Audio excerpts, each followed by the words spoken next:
For sure. So from that 30 grand first deal, could you explain how did you go from 30 grand to over 1,000 deals after that?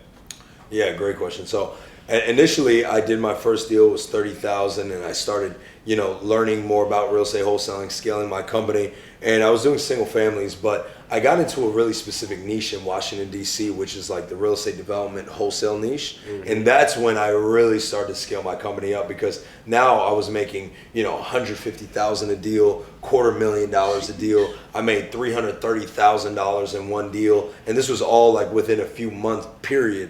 And so I really started scaling by finding the niche in real estate development and finding those properties that could be developed into 5, 10 units and then flipping those to real estate developers and making huge spreads, huge profits. So I got really good at that and really good at finding those assets and flipping them to developers and building very strong connections with real estate developers. And that's when I made my first million at 23 years old. I retired my mother 100%. I'll never forget that day I retired my mother. I made over $600,000 in like 40 days from 2 deals. And I retired my mother 100%.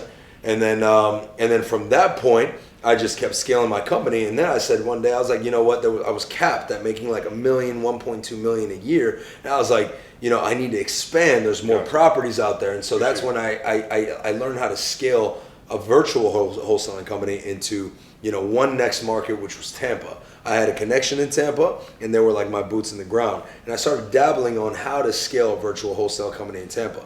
And I started doing more business in Tampa, being in DC, more business in Tampa, not being in Tampa. And I never even visited Tampa in my life. That's crazy. And when I realized, I'm like, holy shit, I'm making more money in a market I've never even visited than my own market where I'm living. I moved to Tampa and I said, I'm going to scale into all these markets. And that's when I opened up 9 different metropolitan markets, North Carolina, Charlotte, Atlanta, Philly. I mean, all these different markets, Baltimore, all these different markets. And I got really good at virtual wholesaling. And then from there, it was just history. I mean, I was doing 30, 40, 50, 60 houses a month, flipping all these houses. And I was doing so much business, I didn't even realize there was really no one else in the industry that was doing it like I was doing it.